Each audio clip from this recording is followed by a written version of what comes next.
What's up guys, Bloodshed here. Today we're going to talk about a little game called Grim Dawn and the expansion Ashes of Melmoth.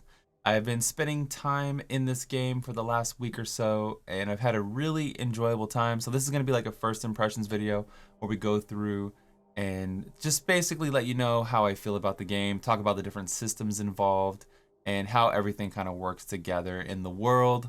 So you start off here by making a character. Hit the create character screen, you can select male or female. You can actually play hardcore where death is permanent. If you're familiar with Diablo, hardcore is like, or non-veteran is like normal, which is super easy, and veteran is more like hard difficulty, right? So I would do it on veteran, and we'll name this character Bloodshed, I guess. Create character. You can make a female. I haven't actually made a female, so let's do that. It's kind of limited with the character options, but you know, coming from Diablo, you don't really have that option either. Or PoE, I don't think has customer character customization. You go ahead and start the main campaign. I won't ruin the opening cinematic for you. You can experience that on your own. So you get here, level 1. You accept quests. There's a lot of quests, and there's a lot of deep lore built into the game. There's like lore books.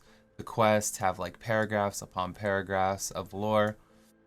A lot of the things you're familiar with in ARPGs like force move, force stand still. I'm looking for some enemies to fight. I actually don't even remember what direction. The stars on the map is where the quest turn in is. Turn in your quest.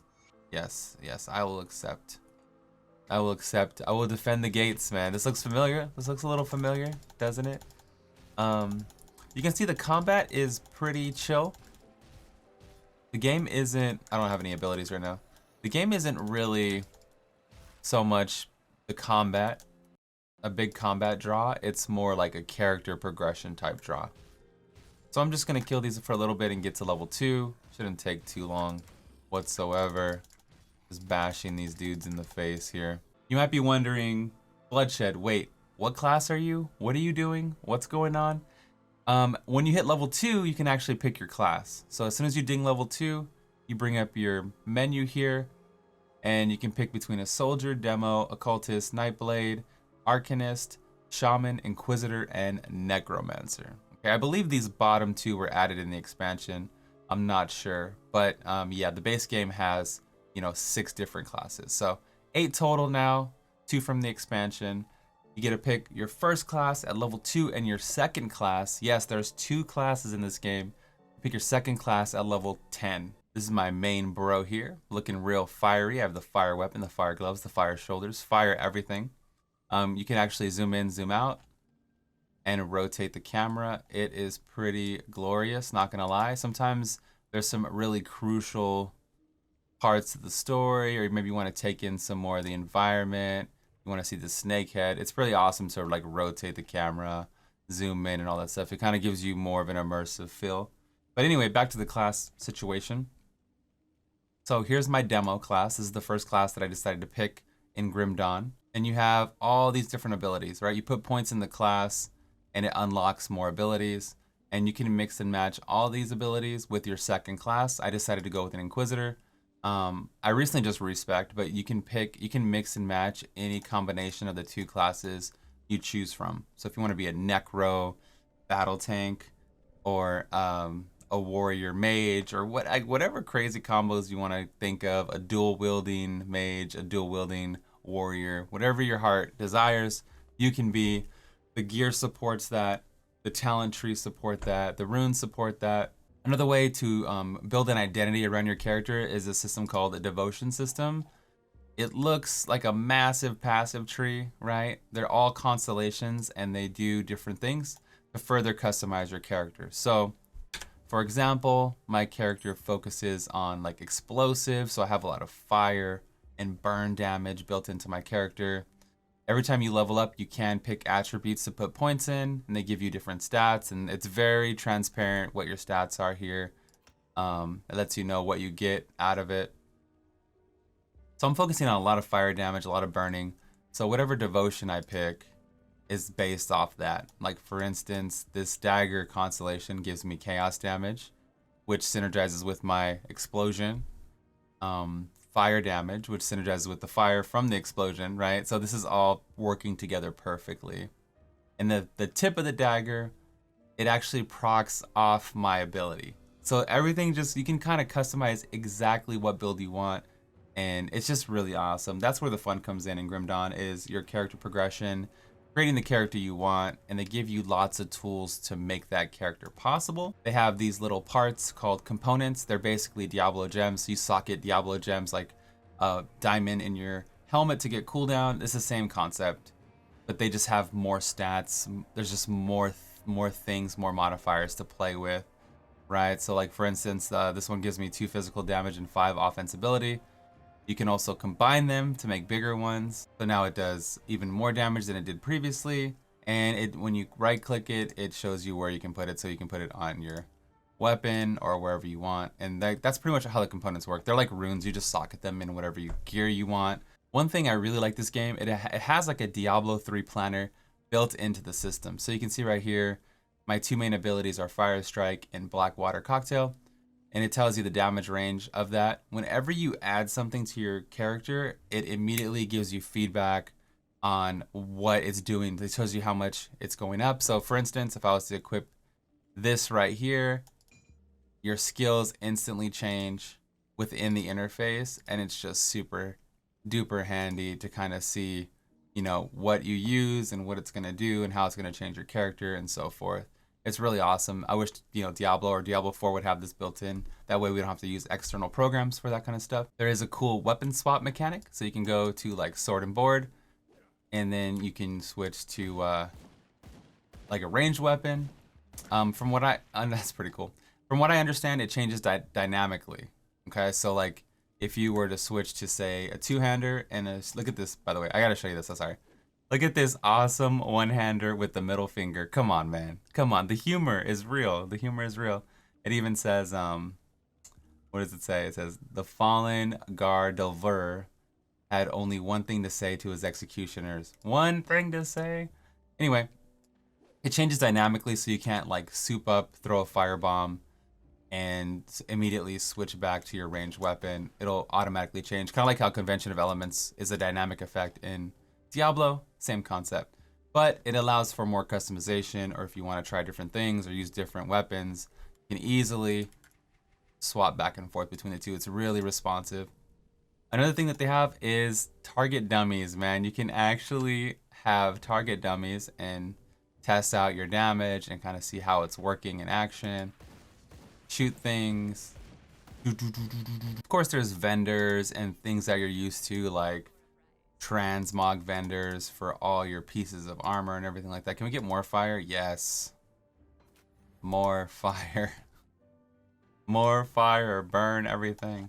They have transmog things. They have blacksmith. You can create items. A lot of the same things that we're used to, and a little bit more like reputation vendors and things like that. The spirit guide up here allows you to respec your points. So you can't change your classes ever.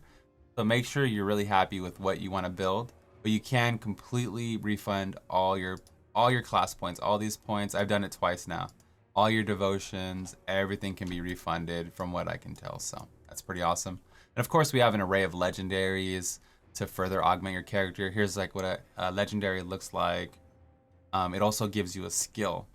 So I ignite the very ground I step on, and it does damage, right?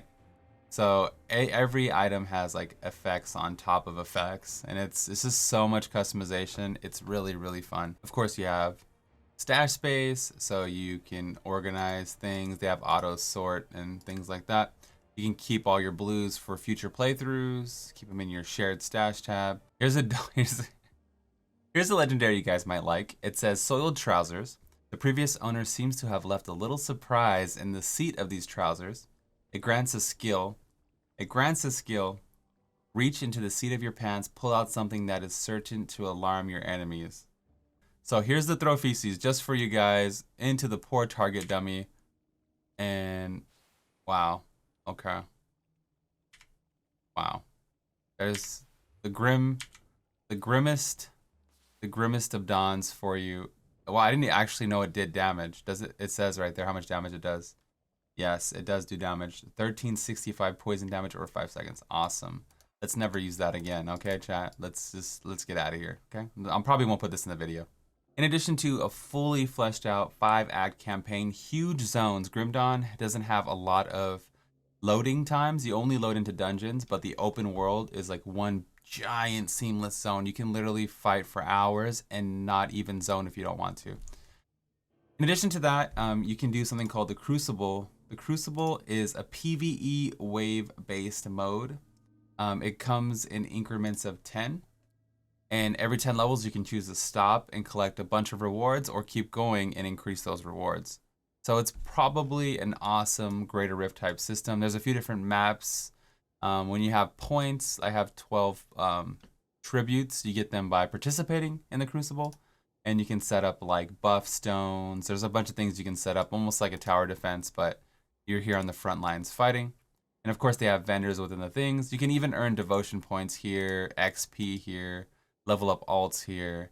And I'll just do a little bit to show you while I talk about the game. I'm ready to begin, sir. And you can see it's just, you just start fighting. It's really awesome. And it gives you a break because every 10 waves, there's a slight break. It shows up top. We're now on wave 2. Some zones have a lot more line of sight. This one is really open, so it might favor certain builds. It might go against certain builds.